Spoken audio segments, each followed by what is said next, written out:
What is up, guys? Welcome back to the 1821 Sports Podcast. I'm your host, Jackson Meyer, alongside Fernando Sucre. Fernando, how was your day so far? Good. Just the grind of the week, but excited to see some football this weekend. I'm very excited as well. We last time we talked, I know we were previewing the South Carolina game. We did some content on TikTok after the game, but just for anyone that lives under a rock and does not know, Missouri beat South Carolina 29-20 last Saturday, and they have a big game against UMass this week. Big game is definitely an overstatement. I think everybody and their mother expects Mizzou to win by 60 this week. And they probably should because UMass is legitimately the worst team in college football at the moment. They lost to Bryant in week one. Nobody knows who Bryant is. So this week, you're kind of going into it with the expectation of, hey, Missouri's going to win by a lot. And there's some things we're going to want to see out of them. But before we get into that UMass game, just kind of wanted to ask you, what did you see out of Missouri in the South Carolina game? What stuck out to you? What are some things that were positives, and what were some things that were negatives? I think that on the positive side, the D line did a phenomenal job. I know one of the things that Drink was talking about from the beginning of the season is he was focusing on making sure the D line had the ability to create pressure without any exotic blitz. And I felt like that's exactly what they did in the game. The D tackles at the end were just at a higher level than the South Carolina offensive line. The other standout to me was just kind of reaffirming the one-two punch at running back the University of Missouri has with obviously Matt Hardy, but also just remembering that Jamal Roberts ain't no scrub. He's currently in the top, I think, five on rushing yards, overall rushing yards, if I remember correctly, 298 yards, and I think that really create adds a new dimension to the Missouri offense because in times where Prebula was having a hard time passing the ball, we when and by we I mean Missouri rely heavily on the rushing attack, and that's exactly what they needed to win the game, and that's what they did. Yeah. On the negative side, I think everybody can speak on the secondary. I think all the boxes were being checked on the defensive side, but then there was quite a bit of plays where the D tackle was maybe one step away from sacking Lenora Sellers, and then it ended up being a 50-yard pass. I remember one of them was a touchdown. So I think a lot of cleanup work on that side. I don't think it's their inability to play the secondary position, but I think a lot of it has to do with more just coaching, just awareness of what's going on. And what I like about this weekend playing UMass, it's going to give us the ability to do some cleanup work there and be able to try different things that would allow us to diagnose better why the secondary had so many issues. I think a lot of the times when you're playing with like a on a tight game, you're gonna do whatever it takes to win the game. But when you get to play it with a team like UMass, you have the ability to try different things to see, okay, what's working, what's not working. So on that end, I'm glad that Missouri has them to try different things to kind of troubleshoot it. So by the time they play Alabama, they're in good shape. Yeah. Yeah, I mean, I like everything you said. I mean, I think, it's funny on our Thursday morning thoughts this morning on TikTok, I pointed out that Jamal Roberts is way better than I thought he would have been this year. Because last year, Jamal Roberts played this third down running back role where he was primarily in for pass protection. He would occasionally get a couple carries, and I mean, I liked what I saw out of him, but Jamal Roberts would touch the ball like 4 or 5 times a game, and you didn't really know much about him. And then this year, he's been a guy in the program for 3 years, he's a kid from Missouri. I mean, he went to St. Mary's High School, actually played with Kevin Coleman, by the way, which is really funny. A lot of people don't know that. But Jamal Roberts is fantastic this year. I mean, someone said in our comment section that when Jamal Roberts is in the game, you actually have to check the number because you don't notice that much of a difference between him and Hardy. And I would say that's a little bit of a stretch because I legitimately think that Ahmad Hardy might be the best running back in the country. But Jamal Roberts is certainly serviceable as a running back too. And I think on a lot of SEC teams, I won't say all, but on a lot of SEC teams, he could definitely vie for the starting running back position. Um, with the negatives, obviously, given the secondary, I think that's a big one. Drinkwitz said that was something he was going to talk to with the secondary coaches. Dalen Carnell in the press conference on Tuesday said that it's a matter of, hey, we're getting our eyes lost in the backfield and we're just not being disciplined, right? They always say 1 of 11, right? All the Mizzou players say 1 of 11. We just got to do our jobs. And I think it's a matter of not a lack of talent, but guys that are trying to make too many plays and they're not doing their job. And when you don't do that, you're certainly going to feel the effect on the back end. And I think that's what Missouri is dealing with currently is trying to play hero ball on defense instead of doing their jobs. And that's what's allowing these explosive plays.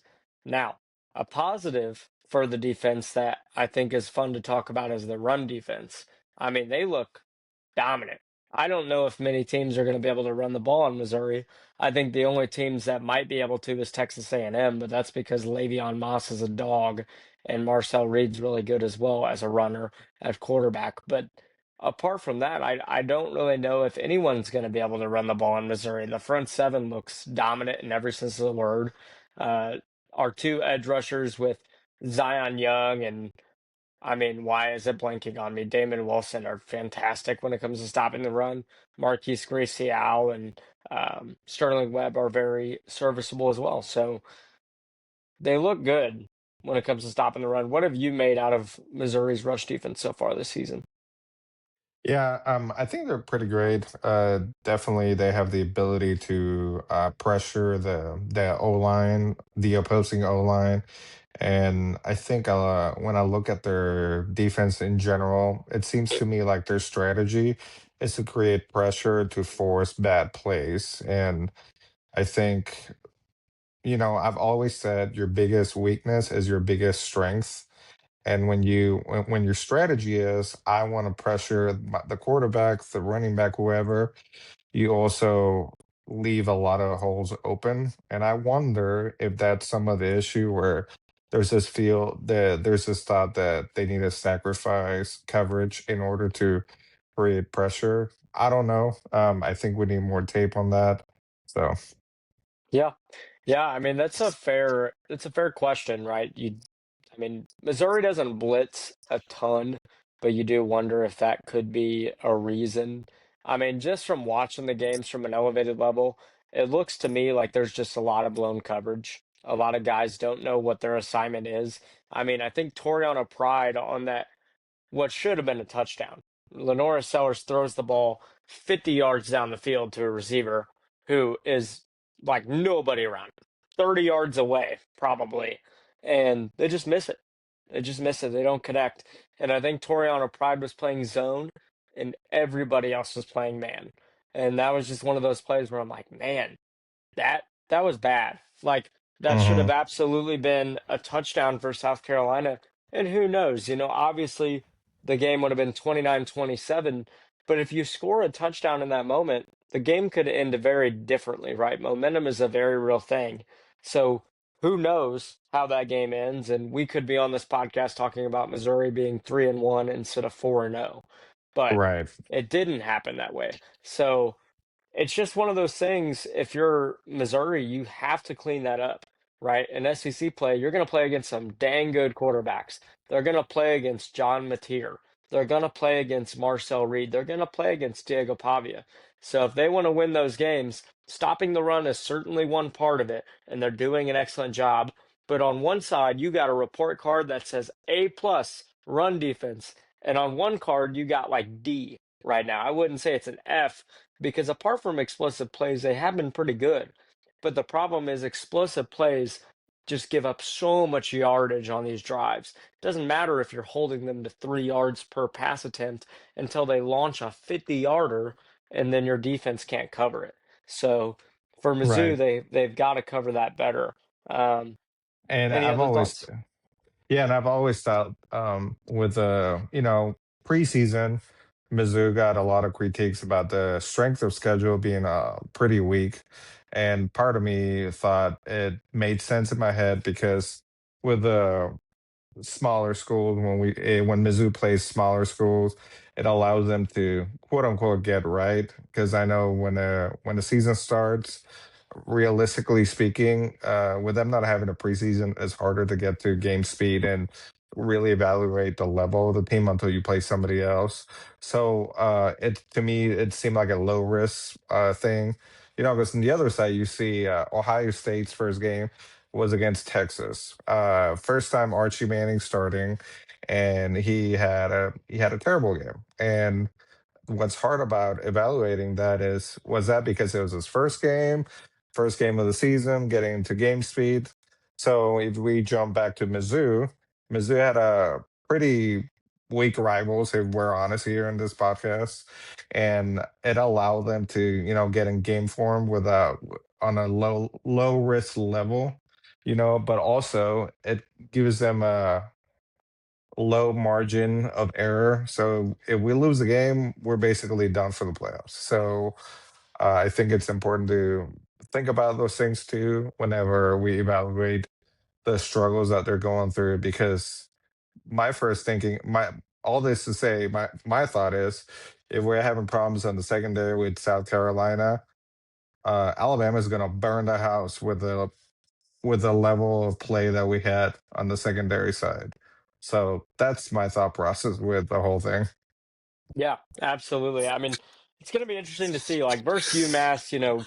There's only so much you could learn. It's similar to the Louisiana game. It's similar to Central Arkansas. You're paying these teams like 700,000 to $1 million to come to your stadium to kick the crap out of them, right? It's basically a tune-up game.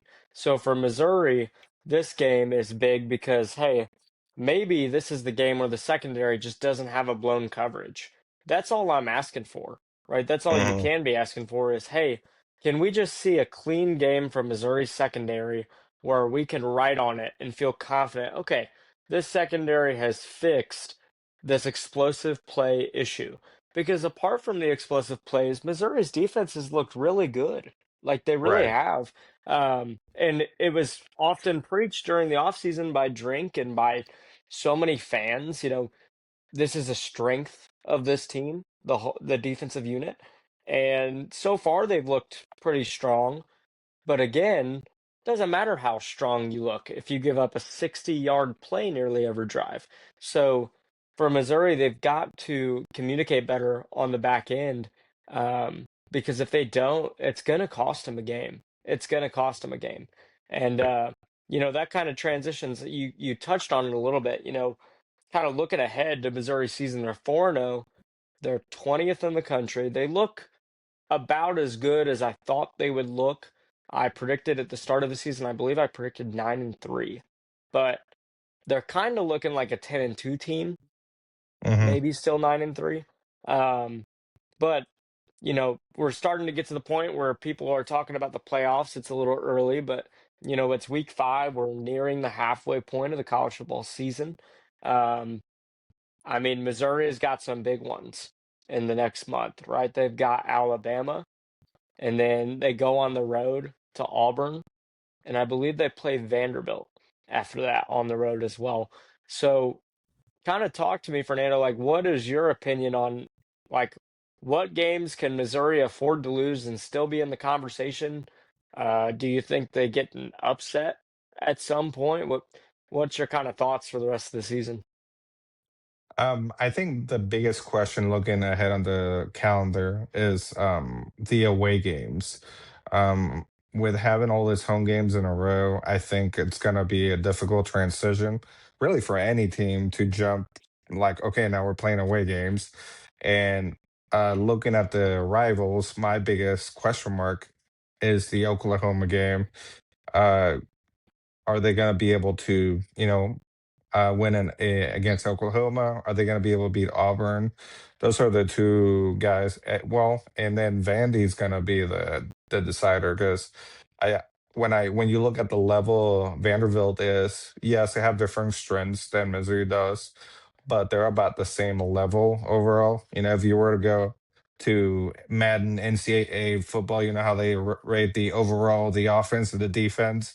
I would say the numbers would be about the same, you know, and I think that's going to be a great game.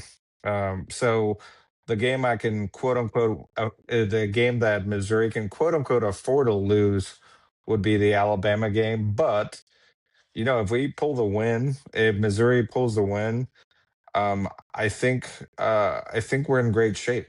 I think Missouri can get ahead. But to answer your question overall, I think Missouri can afford one loss, and that's the Alabama one. And what I would like to see from the Missouri side is how does that Russian offense travels on away games. Historically speaking, when you look at football and you look at really hard away games, running a running offense is gonna be able to travel a lot better. Last year, I think Drink relied a lot on passing the ball more than running, and I think that turned out to be proven to be difficult when you go to Alabama, and you know they they lost pretty bad against them. And I think if they can establish the running game and control the ball, the possession of the football, I think they have a chance to win. Yeah.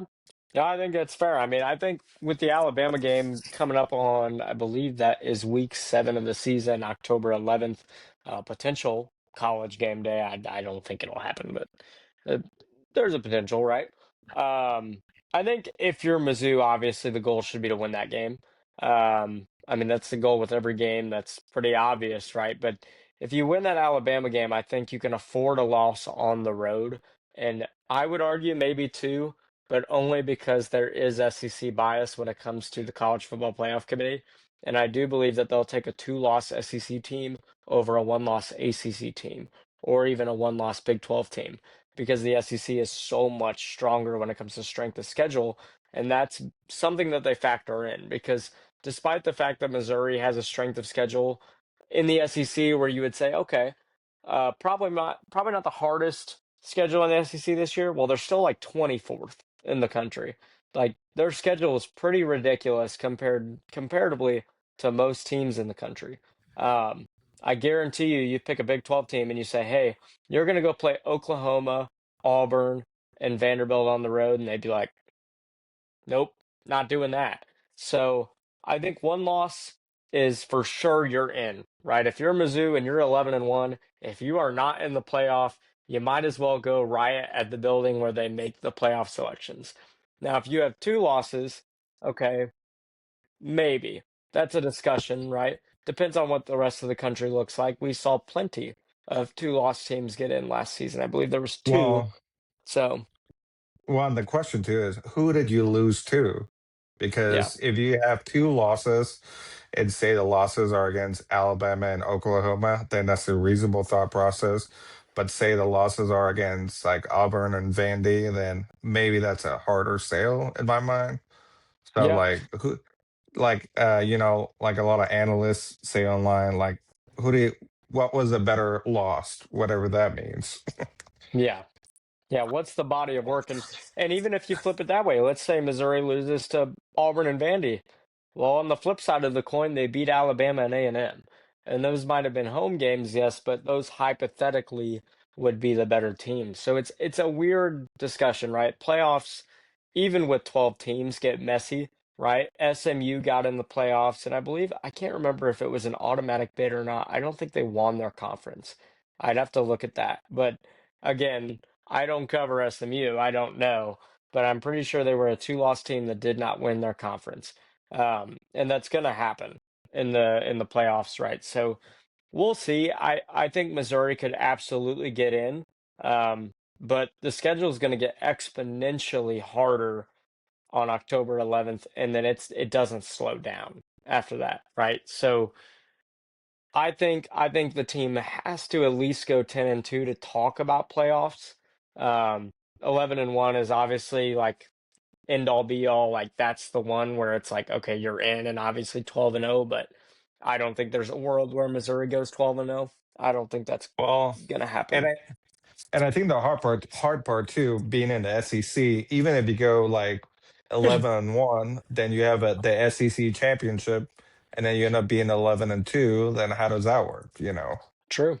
Yeah, very, very true. I think, and it also depends, it doesn't just depend on who you lose to, but it depends on how you lose, right? Let's say Right. Missouri is 10-2 with losses to Alabama and Oklahoma, like you mentioned earlier.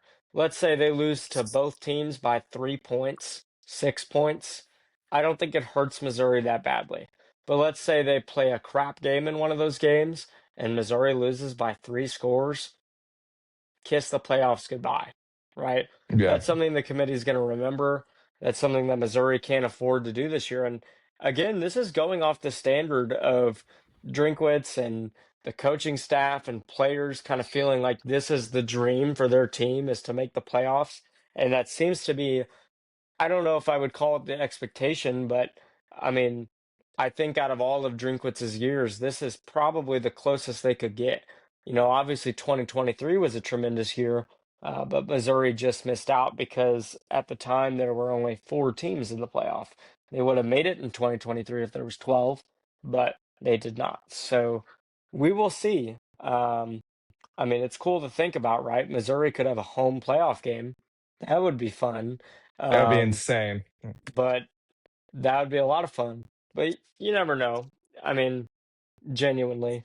But 10-2 is probably what they look like right now. I would say 9-3 still on the table.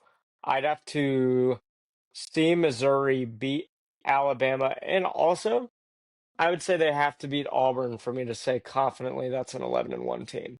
I got to see what this team can do on the road before I mark any conclusions because playing at home is great, but going on the road, only great teams win on the road consistently, and I agree. we don't And know if I'm that's Missouri. yeah, because that's I'm feeling the same way because I know off camera we spoke, and we Missouri destroyed the first two games, and I was telling you, I will get officially excited after the South Carolina game, and they won, but now I'm kind of like moving the goalposts. I was like, all right, I'll get officially excited after their first away game because last year Missouri struggled a lot playing away. It was a very different team, and um, the hope is that with all these games that Missouri played home, they're able to be in better shape by the time they travel their first game. Yeah. Yeah, I would agree with you. I think the first road game is going to be a barometer for just how good this team can be. And, not previewing the Auburn game now because it's literally like a month away. But that's a very winnable game. I feel like Hmm. Auburn is really good. I'm not taking anything away from Auburn. They equally have a chance to win that game just as Missouri does. But Auburn loves to run the ball. Auburn loves to run the ball. And guess what Missouri is good at defending? That's The right. run. And the only storyline with that, though, is Cam Coleman might be the best receiver in the country. So, how do you defend Cam Coleman if you're Missouri? I don't really know. That's the thing that kind of makes you wonder. But apart from that, I feel like matchups make football games, and that matchup probably bodes pretty well for Missouri. Um, but we'll see.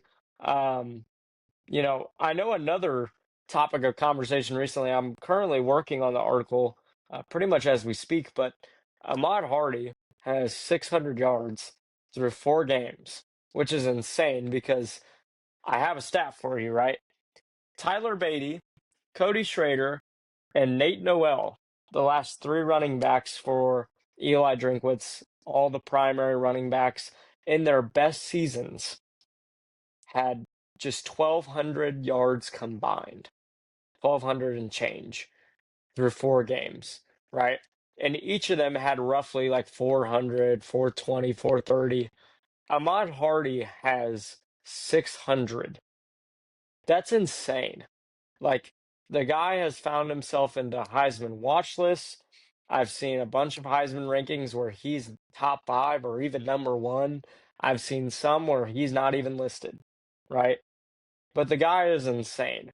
Kind of tell me about what you've seen about Ahmad Hardy, and do you think that Ahmad Hardy has the chance to be in the Heisman conversation at the end of the season?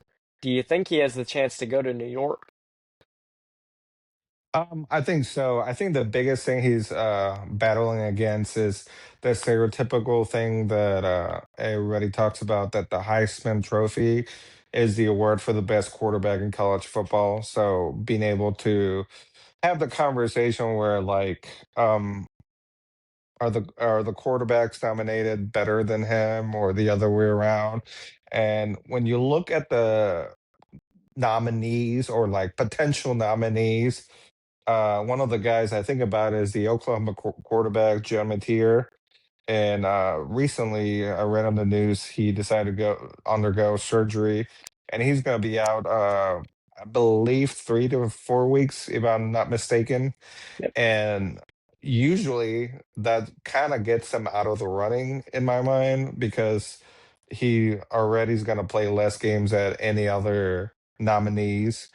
So then the other question too is Bo Pribula good enough to be in that discussion? And I don't think he's quite there yet, honestly. I think he's maybe a couple of monster games away from like, okay, you're back in the conversation, but it's still pretty early. And I think the other thing that Hardy can be going against is, if Missouri uses Hardy a lot, like with anybody, the odds of him getting uh, banged up are very high. So I think Drink is very aware of that, and he wants to make sure that he he- he's able to play throughout the season. But after saying all those things, I think, yeah, I think Ahmad Hardy has the possibility to be in New York and be in the conversation. If my memory serves me well, Jackson, you can help me with this. The last time a Missouri football player was nominated for, like, was in the discussion of the Heisman, was Chase Daniel. Is that correct? That is correct. I think Cody Schrader was top 10. I think he was eighth in Heisman voting. But in terms of like guys like actually going to New York, Chase Daniel. Yep, Chase Daniel. So, Yeah, um, I was looking at the records and I was like, well, how come did he did not win? And then I saw who won, which was Tim Tebow. So right away I was like, he would have never won. yeah, Tim Tebow was insane. I mean, Chase Daniel deservedly so got in the conversation, but Tim Tebow was otherworldly. Like he just I mean, the award also is about the spectacle, almost in a sense. Like it's a popularity contest almost. I mean, Ashton Genty last season should have won the Heisman, in my opinion. Didn't get it though. Thank- Right. Agreed. So we'll see. But yeah, I mean, Ahmad Hardy's on pace for 1,800 yards.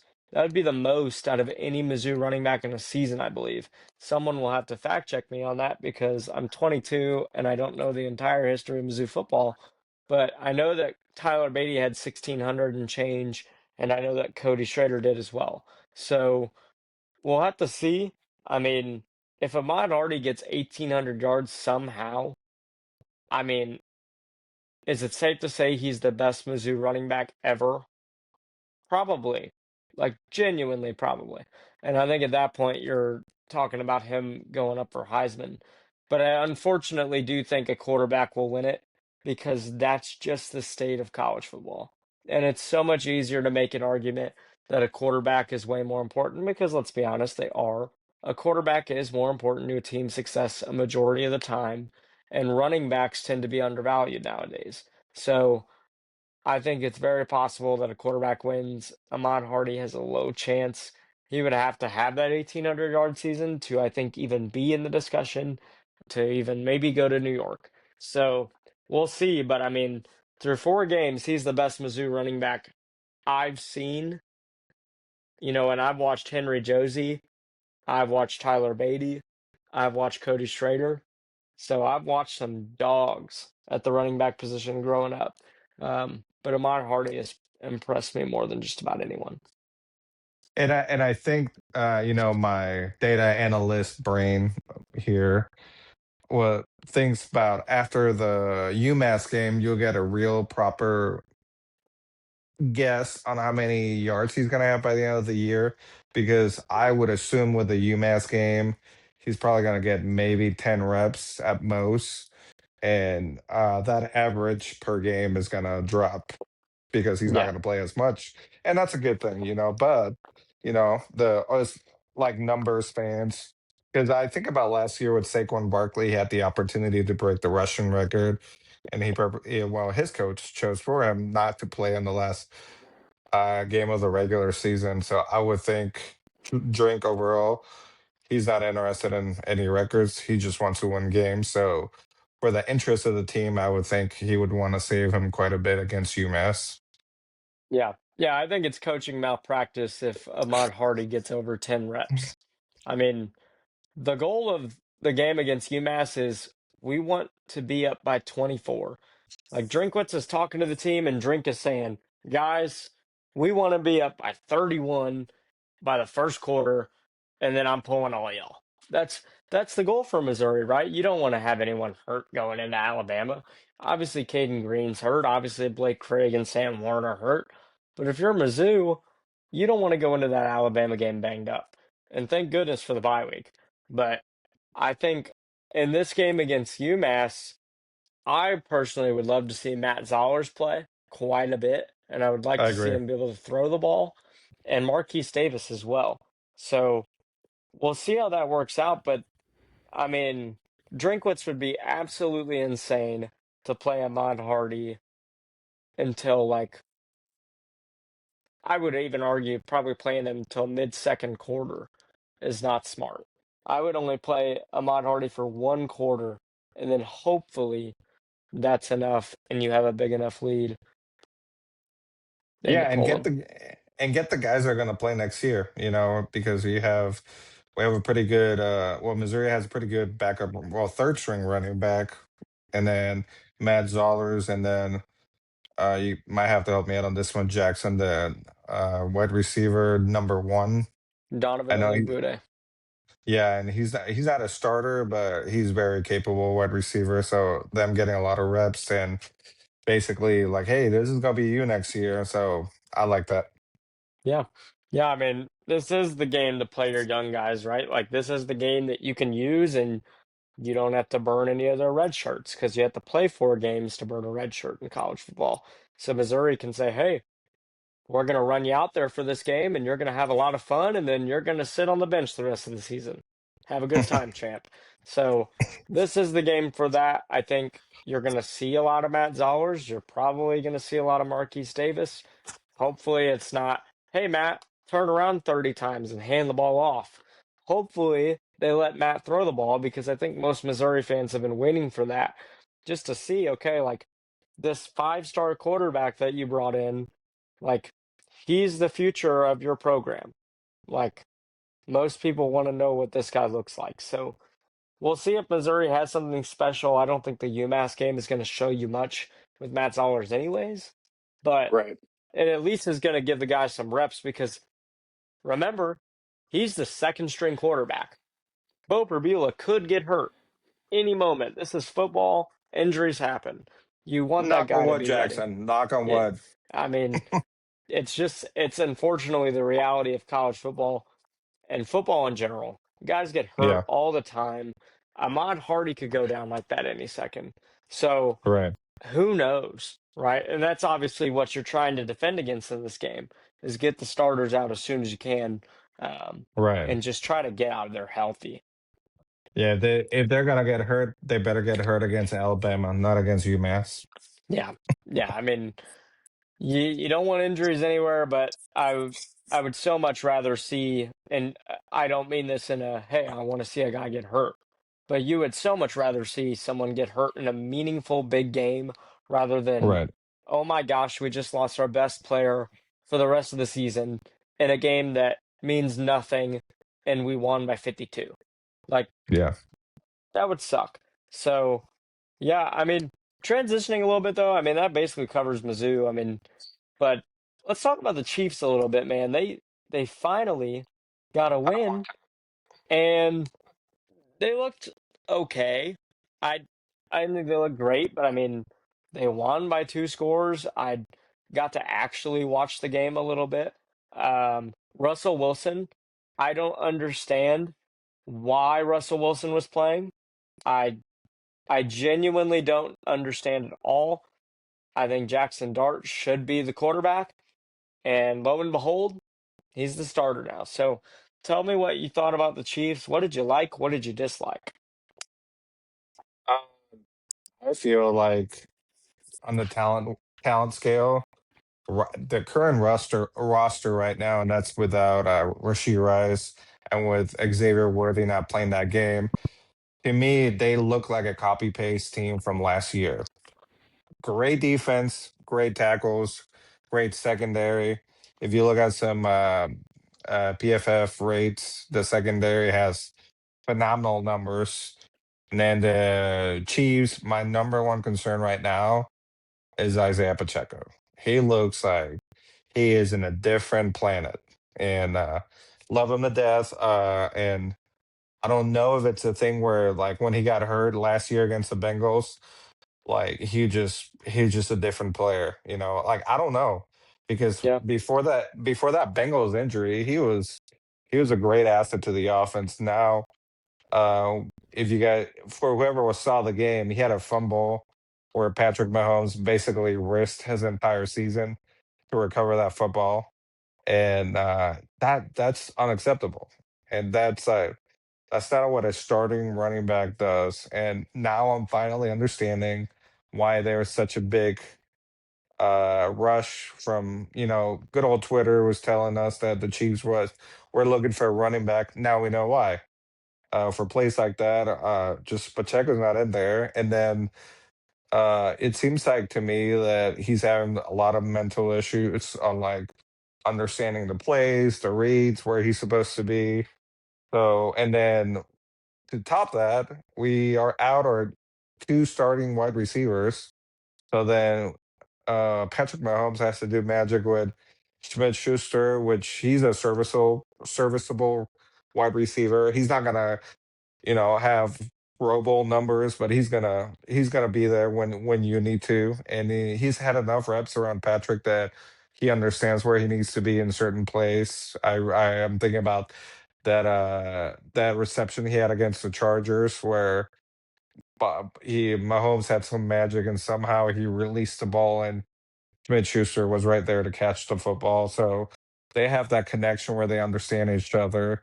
Then Thornton is basically having the same development that Worthy and Rice had, where he starts a little rough, but I can predict that Thornton by the second half of the season, he's probably going to be at the level Xavier Worthy is now. Where like they're working out the kings, they're working out the connections because some of those incompletions that Thornton had with Mahomes was basically a matter of understanding where he needed to be at the time that Patrick released the ball. So that's definitely something you can work with. And so I'm excited about his development. And then it looks like Xavier Worthy will be back next this coming game against Baltimore. I yeah. got to tell you though, I am grateful that it was against the Giants because it felt like a quote unquote get right game, because the Giants are so dysfunctional that Chiefs were like, "Yep, we'll go ahead and take that win from you and get in a better shape." They're because to your point earlier about why is Russell Wilson playing, I have no idea, but I do have a theory. It's but with Brian Dable's job being in, some type of danger because, obviously the Giants are not winning games. I think he started Russell Wilson so he can have the quote unquote lever where like, okay, I'm starting Jackson Dart because that's like that buys him some games where like, oh, I'm trying something different. And then the ownership can see like, oh, he's trying something different. Because if all you see is the same thing over and over again, obviously Brian Day was going to get fired like a lot quicker. So in my mind, the fact that he started Wilson for what's that? For 3 games of the regular season, and now he's starting Dart as like, okay, that basically bought him 3 games where he can try to fix the Giants however they need to. Yeah. Because I think what's crazy about the Giants is they have some decent pieces. They have the league neighbors, they have Cam Scatterboo, and now they're just gonna start playing Jackson Dart. And their defense is not bad. It's actually really good. The D line for New York is pretty high level. And I believe the NBC broadcast was talking a lot about their secondary. So the Giants, they're not a bad team. They're just dysfunctional. They have all the pieces, but they can't make it work. I don't understand. No, I don't either. I'll say this with the Chiefs, right? If I'm Brett Veach, this is my phone. This is me. Beep beep, New York Jets. We need Brees Hall. Beep beep, New Orleans Saints. We need Alvin Kamara. Beep beep, X team. We need your running back. That's me. If I'm Brett Veach, I mean Isaiah Pacheco. Like I completely agree. I don't know what happened to the guy. I was a huge Isaiah Pacheco fan. I loved Isaiah Pacheco. Loved the way he run the ball. Now, not so much, right? And could you imagine the world of good it would do to Patrick Mahomes if they had a run game? I mean, Right. Right. come on. If they had a run game, that would take so much off of Patrick Mahomes' shoulders because he basically has to do everything at this point, Right. right? And Patrick Mahomes is 30. He's still in his prime, but he's older. He's getting older, right? Hmm. You cannot keep letting this guy do everything, taking hits, you know, trying to play hero ball every game because it's not going to work. It's just Hmm. not. You can't sustain that. So if you're the Chiefs, I'd be calling team after team. I'd call the Dolphins for Devon A Chain. That would be a really good move, right? So we'll see what they do. It, it And I it's think so I think bizarre. I think the problem too with Brett Beach is I don't think he likes to spend money or value for players. And like anybody understands, if you're making a trade with another team, you have to give up value. And I can see Brett Veach being like, no, I don't want to. Or Yeah, on the other side of the coin, like with free agents are asking for however much, and he's like, no, I'm paying you this. And I yeah, think that, and I think when you have issues like that, then like your crop of talent gets a lot smaller, and then and then things like this start happening where the Chiefs urgently need a running back. yeah. I'm not worried about it. Here's my prediction for the Chiefs. There's gonna be Bills are gonna be the 2 seed. Chiefs are gonna be the 7 seed, and the Chiefs will beat the Bills on the first round, playing in Buffalo. That would be really funny, right? Because everyone and their mom talks about Josh Allen beating Mahomes. Hey guys, when it's mattered, it hasn't happened yet. So we'll Right. see. I think it will happen at some point. Josh Allen is a dog, right? I love Josh Allen. See, when it comes to the NFL, I'm pretty neutral. I'm not a Chiefs fan. I just like watching good quarterback play. And anytime I Mm, watch Josh Allen, I'm like, man, cinema. I watch Justin Herbert, cinema, right? Doesn't matter. Those guys are awesome. Patrick Mahomes, cinema. So I'd love to see some good games. And you kind of mentioned this, and it's funny because I mentioned this before. This is the thing, though. I think Brett Veach gets a little greedy. He doesn't want to spend a pretty penny on a guy. And then this is the conversation the Chiefs have every year, every year with a different position. For the last couple of years, wide receiver. Hey guys, we really need a receiver. We don't have anybody. Now, somehow they managed to win a Super Bowl with Marquez Valdez Scantling as wide receiver one. But how often are you going to do that? Because the league is progressing. And at the current moment, if we're 100% honest, the Chiefs roster is not progressing. They're still the Chiefs, right? They're still kind of a modern day dynasty who can win a Super Bowl because Patrick Mahomes literally might be the best quarterback of all time. But it doesn't matter. It doesn't matter. If other teams are progressing, the Chiefs have to do something, right? They can't stick with Pacheco. They've got to figure something out because and, and it just I wasn't think the other inspiring. side too. Yeah, and I think just like to Brett Veach credit, when we're in a salary cap generation, like I think he has to get creative with salary caps. And I don't think the way he's approaching it is the answer, but because you see people like the Eagles GM who is making magic out of nothing and getting players left and right. So then how come Brett Veach does not get as aggressive as him? Because after the Eagles won the Super Bowl, the way the NFL is designed, a lot of those guys leave on free agency, and that's what happened to the Eagles. But then the Eagles GM is finding people left and right and moving things and making sure that everybody gets paid. So how come Veach doesn't do the same? I don't know. Yeah. Yeah, I mean, it's a tough thing, but I mean, it's not all bad. I mean, I've liked what I've seen out of the Chiefs. Let me tell you this. Tyquan Thornton being a bum on the New England Patriots and then going to the Chiefs and being really good is the funniest thing ever. It's so funny. I mean, the touchdown he Yeah, scored where he literally has the ball in his hand and he's like, I got it. That is so funny to me, right? yeah, And you can see the development slowly but surely. I think Tyquan Thornton is going to be a pretty good piece for the Chiefs. And when Worthy and Rasheed Rice are back, that wide receiver room no longer looks so dull. You're like, okay, right, it's a pretty good room. So I think the Chiefs have done a good job at drafting talent, at picking up talent with Tyquan Thornton. Um, but we'll still have to see, like, is Rasheed Rice going to be the same Rasheed Rice? Probably. But who knows? Might come out of the right. suspension a little different. Is Xavier Worthy going to be the same after an injury? Who knows? Probably. But we have to play the games to find out. So, um, I mean, the Chiefs, in summary, man, like they can win games. They have a really good defense.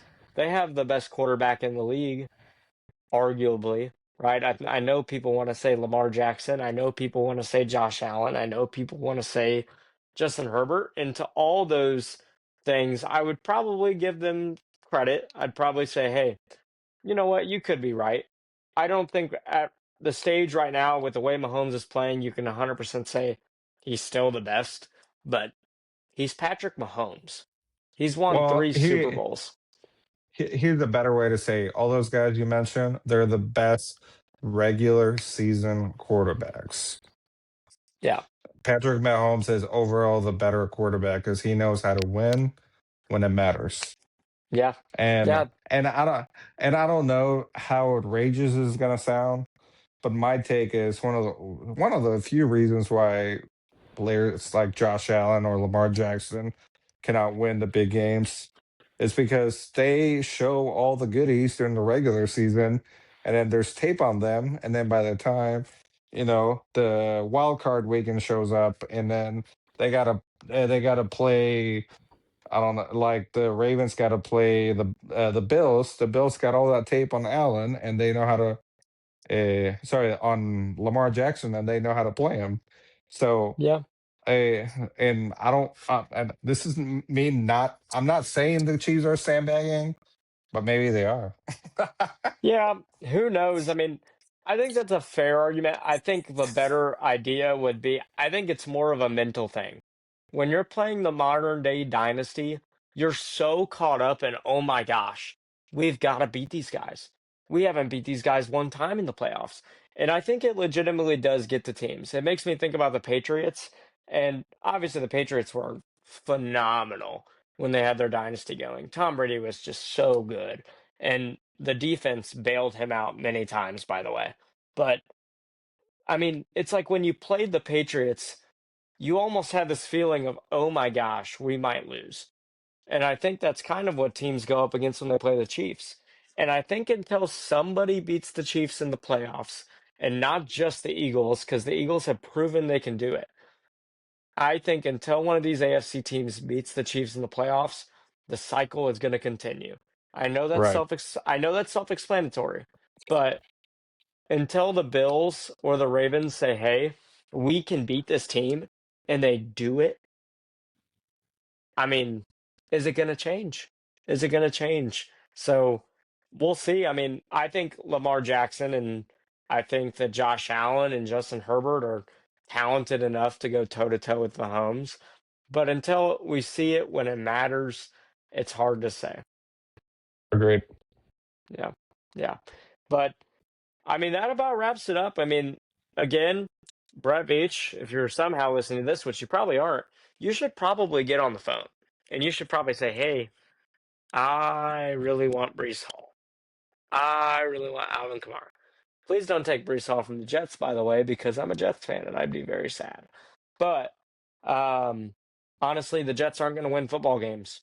So us getting rid of Brees Hall doesn't really matter. But it's okay. But Mizzou's got a game on Saturday against UMass. Going to the Hickman game to cover that tomorrow. They play Smith Cotton tomorrow night. They will probably win by 60. But oh well. Gonna go cover that one. And then the Chiefs play who? The Ravens They on play Sunday?